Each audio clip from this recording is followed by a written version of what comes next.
주기도문 하심으로 새벽 예배 시작하겠습니다. 하늘에 계신 우리 아버지여, 이름이 거룩히 여김을 받으시오며 나라 임하옵시며 뜻이 하늘에서 이루어진 것 같이 땅에서도 이루어지이다. 오늘날 우리에게 일용할 양식을 주옵시고 우리가 우리에게 죄 지은 자를 사하여 준 것 같이 우리의 죄를 사하여 주옵시고 우리를 시험에 들게 하지 마옵시고 다만 악에서 구하옵소서. 대개의 나라와 권세와 영광이 아버지께 영원히 있사옵나이다. 아멘.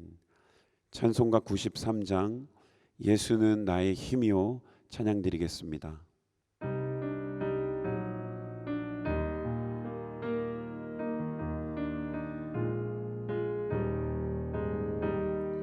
예수는 나의 힘이요 내 생명 되시니 구주 예수 떠나가면 죄 중에 빠지리.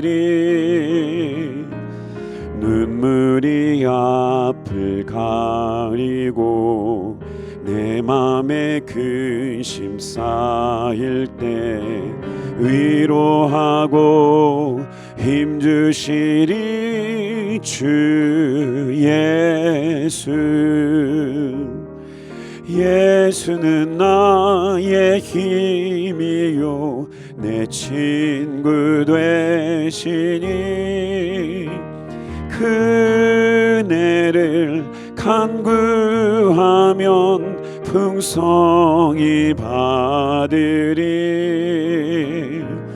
햇빛과 비를 주시니 추수할 곡식 많도다.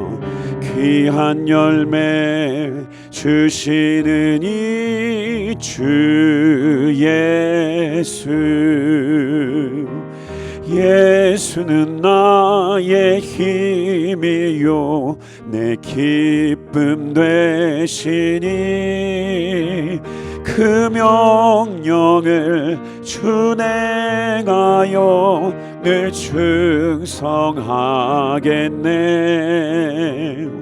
주야로 보호하시며 바른 길 가게 하시니 의지하고 따라가리 주 예수. 예수는 나의 힘이요 내 소망 되시니 이 세상을 떠나갈 때 곧 영생 얻으리. 한없는 복을 주시고 영원한 기쁨 주시니 나의 생명 나의 기쁨 주 예수. 한없는 복을 주시고 한없는 복을 주시고 영원한 기쁨 주시니 나의 생명 나의 기쁨 주 예수. 이 시간 우리가 함께 기도할 때에 믿음으로 기도합니다. 오직 예수님만 나의 힘이시고 나의 생명 되십니다. 오늘도 가정에서 일터에서 주님 모시고 예배드리오니 주님 우리의 예배를 받아주시옵소서. 우리 간절한 마음으로 주님께 믿음으로 기도하며 나아가겠습니다. 살아계신 아버지 하나님 감사합니다.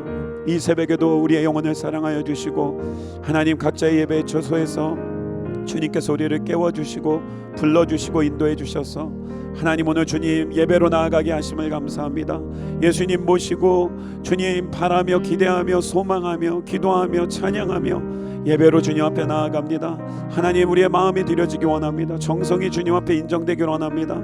주님 앞에 드려지는 극진이 드려지는 주님 받으시는 예배 될 수 있도록 이 새벽에도 역사하여 주시옵소서. 주님 감사합니다. 이 시간 우리가 다 한 가지 더 기도할 때는 주님 골방에서 드리는 예배와 기도에 부응을 주시옵소서. 우리의 가정에 예수님을 온전히 모시고 이곳이 하나님이 임재하시는 교회와 성전 되게 하여 주시옵소서. 생각지 못하게 닥친 어려움 속에서 이 어려움에 빠진 가족과 지역과 나라와 민족과 교회를 살려 주시옵소서. 이 어려움의 고난이 영적인 기회가 되게 하여 주시옵시고 주님의 얼굴을 구하며 주님의 품으로 깊이 나아가는 이 시간 되길 원합니다. 주님, 우리의 생명을 붙들어 주시고 주님의 길로 인도하여 주시옵소서. 우리 간절한 마음으로 합심하여 기도하겠습니다. 살아계신 아버지 하나님, 감사합니다. 이 새벽에도 우리를 사랑하여 주셔서 주님 앞에 모이게 하여 주셨습니다. 하나님, 우리의 영혼을 긍휼히 여겨 주시고 오늘 우리가 주님 앞에 우리의 골방에서 드리는 예배와 기도에 주님의 생명과 부흥을 주시옵소서. 하나님, 우리의 가정에 예수님을 모시고 드리는 예배 가운데에 주님 임재하여 주시옵시고 우리가 드리는 예배의 현장이 주님의 교회와 성전 되게 하여 주시옵소서. 하나님, 우리에게 닥친 생각지 못하게 닥친 이 어려움 속에서 이 어려움에 빠진 가족들과 지역과 우리 나라와 민족과 교회들을 살려주시옵시고 하나님이 부르짖음의 간구에 주님이 탄식에 응답하여 주시고 주님의 생명의 손길 내밀어 주시옵소서. 하나님, 이 어려움이 고난의 이 어려움들이 영적인 기회가 되게 하여 주시옵시고 오히려 저희들이 이제는 주님의 얼굴을 더 구하며 주님의 얼굴만을 구하며 주님의 품을 구하며 주님의 마음을 구하며 나아가는 이 시즌이 되길 원합니다. 이 시간이 되길 원합니다. 주님, 우리의 연약함을 붙들어 주시고 오직 주님의 생명의 길로 오직 주님의 의의 길로 인도하여 주시고 붙들어 주시고 도와주시옵소서. 주님의 크신 은혜와 사랑 감사드립니다. 주님, 인도하여 주시옵소서. 하나님, 가정에서 주 예수님 모시고 기도하고 예배하는 모든 한 영혼 한 영혼들 한 지체 한 지체들을 긍휼히 여겨주시고 주님의 오른손으로 붙들어 주셔서 하나님, 주님 앞에 나아가는 우리들의 마음을 주님 받아주시고 오늘 이 새벽에도 만져주시고 붙들어 주셔서 하나님의 어려운 시대에 오히려 이 위기가 기회가 되게 하여 주시고 주님의 얼굴을 구하며 주님의 마음을 구하며 주님을 붙들고 매달려 나아가는 저희들 가운데에 우리의 가정과 우리 자녀들과 우리의 지역과 우리의 민족과 우리의 나라와 주님 교회들이 이제는 이 마지막 때에 회복되는 위대한 기회, 위대한 부흥의 기회가 되게 하여 주시고 주님, 어려움에 처한 모든 우리 지체들을 붙들어 주시고 긍휼히 여겨 주시고 주님의 위로와 평강과 사랑으로 생명으로 채워주시고 구원하시고 인도하여 주시옵소서. 주님, 이 새벽에도 우리와 함께 계신 주님을 찬양하며 주님 믿음의 눈을 열게 하시고 모든 믿음의 귀를 열어서 주님 목도하오니 주님께서 붙드시고 의의 길로 생명의 길로 인도하여 주시옵소서. 주님의 크신 은혜와 사랑을 감사드리며 살아계신 예수님의 이름으로 간절히 기도드립니다. 아멘. 이 시간 우리가 함께 나눌 말씀 마가복음 11장 말씀입니다. 마가복음 11장 1절에서 19절의 말씀입니다. 마가복음 11장 1절에서 19절의 말씀을 우리가 천천히 읽겠습니다. 그들이 예루살렘에 가까이 와서 감람산 벳바게와 베다니에 이르렀을 때에 예수께서 제자들 중 둘을 보내시며 이르시되 너희는 맞은편 마을로 가라. 그리로 들어가면 곧 아직 아무도 타보지 않은 나귀 새끼가 메어 있는 것을 보리니 풀어 끌고 오라. 만일 누가 너희에게 왜 이렇게 하느냐 묻거든 주가 쓰시겠다 하라. 그리하면 즉시 이리로 보내리라 하시니 제자들이 가서 본즉 나귀 새끼가 문 앞에 거리에 메어 있는지라. 그것을 보니 거기 서 있는 사람 중 어떤 이들이 이르되 나귀 새끼를 풀어 무엇 하려느냐 하매 제자들이 예수께서 이르신 대로 말한대 이에 허락하는지라. 나귀 새끼를 예수께로 끌고 와서 자기들의 겉옷을 그 위에 얹어 놓으며 예수께서 타시니 많은 사람들은 자기들의 겉옷을 또 다른 이들은 들에서 팬 나뭇가지를 길에 펴며 앞에서 가고 뒤에서 따르는 자들이 소리지르되 호산나 찬송하리로다. 주의 이름으로 오시는 이여 찬송하리로다. 오는 우리 조상 다윗의 나라여 가장 높은 곳에서 호산나 하더라.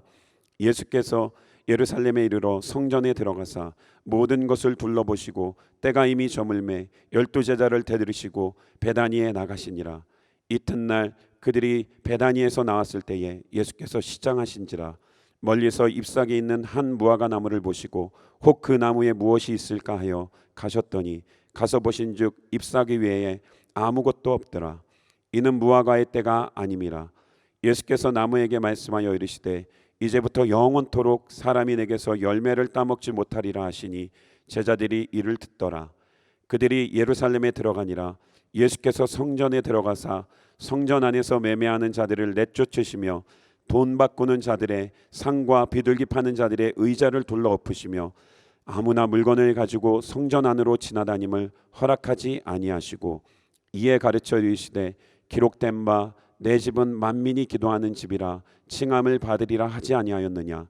너희는 강도의 소굴을 만들었도다 하시매 대제사장들과 서기관들이 듣고 예수를 어떻게 죽일까 하고 꾀하니 이는 무리가 다 그의 교훈을 놀랍게 여김으로 그를 두려워하밀러라. 그리고 날이 저물매 그들이 성 밖으로 나가더라. 아멘. 성경은 하나님의 우리를 향한 구원의 이야기를 담고 있습니다. 그래서 어떤 이들은 성경은 하나님의 구원의 내러티브다, 하나님의 구원의 대서사시다라고 말하기도 합니다. 성경은 이 땅에서 가장 뛰어난 문학 작품이기도 합니다. 성경은 가장 뛰어난 역사서이고 시집이면서 예언서입니다. 모든 성경은 하나님의 감동으로 되었기 때문에 하나님께서는 성경의 제자들에게 뛰어난 문학적인 감각을 부어주셔서 성경을 기록하게 해주셨습니다. 많은 문학 작품들은 작품 속에서 비유와 상징을 통해서 작품의 주제를 강화시키고 독자들에게 그 메시지와 감동을 전하게 됩니다. 특별히 성경에서는 많은 비유와 상징이 등장하는 것을 볼 수가 있는데요. 예수님께서는 비유와 상징을 통하여 복음의 메시지들을 더 쉬우면서도 강하게 우리에게 전해주셨습니다. 마가복음 4장 33절을 말씀을 보면 예수께서 이러한 많은 비유로 그들이 알아들을 수 있는 대로 말씀을 가르치시되 비유가 아니면 말씀하지 아니하셨다라고 기록되어 있습니다. 예수님께서는 이런 비유와 상징으로 복음의 메시지, 예수님의 말씀의 핵심들을 더욱 강조하여 우리들에게 전해주시고자 하셨습니다. 오늘 본문 마가복음의 11장의 말씀을 보면 세 가지의 상징적인 이야기들을 통해서 우리에게 아주 중요한 메시지를 전해주고 있습니다. 오늘 본문에서 예수님께서 이러한 비유와 상징들을 통해서 우리들에게 주시고자 했던 핵심적인 메시지가 무엇인지를 우리가 함께 살펴보도록 하겠습니다. 첫 번째 상징은 나귀 새끼를 타고 예루살렘으로 입성하시는 예수님의 모습입니다. 예수님께서는 예루살렘의 입구에서 제자 2명을 마을로 보내시면서 아무도 타지 않은 나귀 새끼가 매어 있을 테니까 풀어서 끌고 오라고 명령하셨습니다. 예수님의 말씀과 같이 나귀의 소유자들은 나귀 새끼를 제자들에게 기꺼이 내어주었습니다. 예수님께서 보여주신 이러한 예지력을 통해서 한 번도 타지 않은 이 나귀 새끼가 예수님을 위해 예비되었음을 강조하고 있습니다.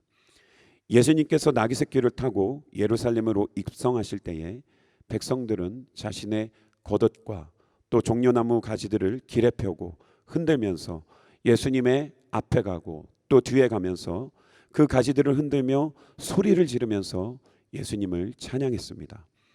백성들의 이러한 열렬한 환영의 모습, 이 모습과 어린 나귀 새끼를 탄 예수님의 모습은 약간은 대조적인 모습을 보여주고 있습니다.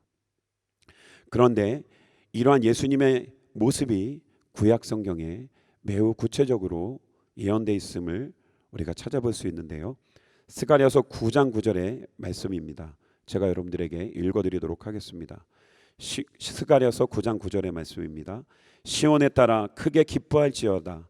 예루살렘에 따라 즐거이 부를지어다. 보라, 내 왕이 내게 임하시나니 그는 공의로우시며 구원을 베푸시며 겸손하여서 나귀를 타시나니 나귀의 작은 것 곧 나귀 새끼니라. 예수님께서 나귀 새끼를 타고 낮고 초라한 모습으로 예루살렘으로 입성하시는 그 모습, 이 모습은 무엇을 상징하는 것일까요? 이는 구약 성경에 예언된 메시아가 바로 예수님임을 증거해 주고 있습니다. 구약 성경에는 예수님에 대한 많은 구체적인 예언들이 있습니다. 이러한 예언의 성취를 통해 예수님이 구원자 그분이심을 나타내주고 있는 것입니다. 또한 그는 만왕의 왕이시지만 겸손한 성품으로 백성을 진심으로 섬겨주시는 겸손의 왕이시라는 것을 표현해주고 있는 것입니다.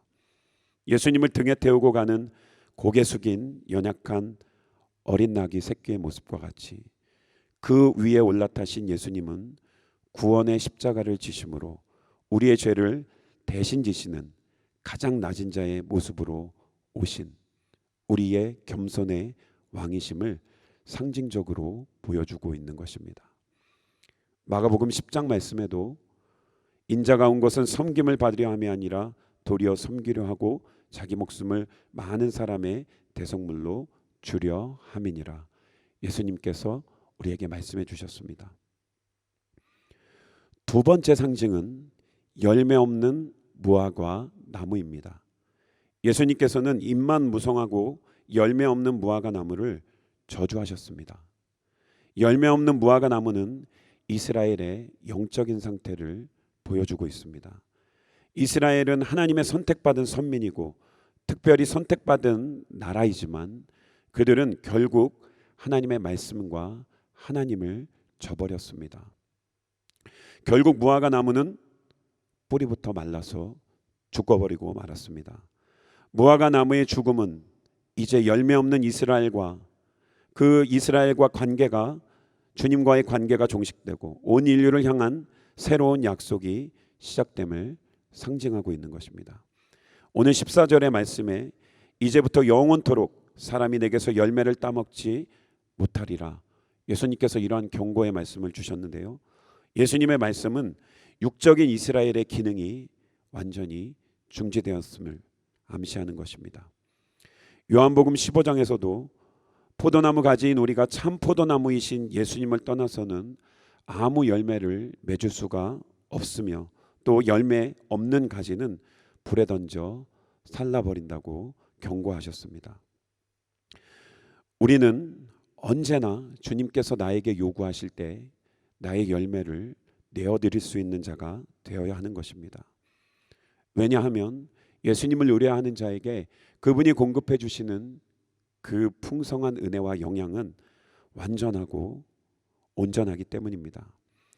예수님의 생명을 날마다 공급받아서 매일매일 성령의 열매를 자라게 하고 맺어야 하는 것이 우리의 사명인 줄로 믿습니다. 오늘 여러분들의 각자의 자리에서 모든 가족들과 함께 예수님의 생명의 양식을 간구하는 가운데에 또 붙드는 가운데에 사모하는 가운데에 공급받기를 축원합니다. 세 번째 상징은 성전을 심판하시는 장면입니다. 예수님 시대의 성전은 처참하게 타락하였습니다. 성전에서 재물을 파는 장사꾼들은 먼 나라에서 또는 먼 지역에서 온 예배자들에게 성전에 바칠 동물들, 양이나 염소나 비둘기 등을 비싸게 팔았습니다. 당시의 성전의 제사장들이나 지도자들은 장사하는 자들과 결탁하여서 수많은 이윤을 남겼습니다. 그리고 부를 축적하였습니다. 예수님께서는 이 모습을 보시고 강도의 소굴을 만들었다라고 경고하셨습니다. 책망하셨습니다. 예수님께서 성전에 들어가셔서 채찍을 만들어서 매매하는 자들을 내쫓으시고 그들의 상과 의자를 다 뒤엎어 버리셨습니다. 이 사건은 단순하게 성전을 정화한 사건이 아닙니다. 이 사건은 성전을 무효화하고 성전을 심판하신 사건입니다. 오늘 본문 마가복음 11장 16절의 말씀에 예수님께서 아무나 물건을 가지고 성전 안으로 지나다니심을 허락하지 않으셨다라는 말씀이 있습니다. 이 말씀은 성전 제사에 필요한 물건을 가지고 지나다니는 것을 허락하지 않으셨다는 말씀입니다. 이 말씀은 성전의 제사를 중단시키셨다는 그러한 뜻입니다. 예수님께서는 진정한 예배의 의미를 망각하고 예배의 대상인 하나님을 무시하는 제사장들과 성전의 책임자들의 악행에 대해서 이미 심판하시기로 작정하시고 제사를 허락하지 않으시고 멈추게 하신 것입니다. 예수님께서는 겉이 화려한 성전을 자랑하는 자들에게 이렇게 경고하셨습니다. 너희가 이 모든 것을 보지 못하느냐? 내가 진실로 너희에게 이르노니 돌 하나도 돌 위에 남기지 않고 다 무너뜨려지리라. 예수께서 대답하여 이르시되 너희가 이 성전을 헐라 내가 사흘 동안에 일으키리라. 예수님께서 부활하셔서 승천하신 후에 40여 년의 시간이 흐르고 실제로 예수님의 말씀처럼 예루살렘 성전은 돌 하나도 돌 위에 남기지 않고 완전하게 다 무너뜨려졌습니다. 그리고 예수님의 말씀과 같이 예수님이 십자가에서 죽으시고 3일 만에 부활하셔서 그분이 완전한 성전이 되시고 완전한 교회가 되셨습니다. 예수님께서 부활 승천하신 후에 성령께서 오셔서 사도들과 예수님을 따르는 자들에게 성령의 능력을 주시고 가는 곳마다 그곳에 교회가 세워지도록 하셨습니다. 예수님을 부르는 그곳에, 예수님을 기념하는 그곳에, 예수님을 붙드는 그곳에 교회가 세워지게 하셨습니다. 그렇게 세워진 교회들은 현재 전 세계에 수백만을 넘는 교회가 세워지고 그곳에서 예수님의 구주로 고백하며 예배드리고 있습니다. 심지어는 북한의 모든 교회의 건물이 다 무너뜨려졌어도 또 중국의 교회 건물들을 다 파괴하였어도 여전히 수많은 교회들이 그 땅에 계속해서 지속되고 있다는 것을 우리는 듣고 있습니다.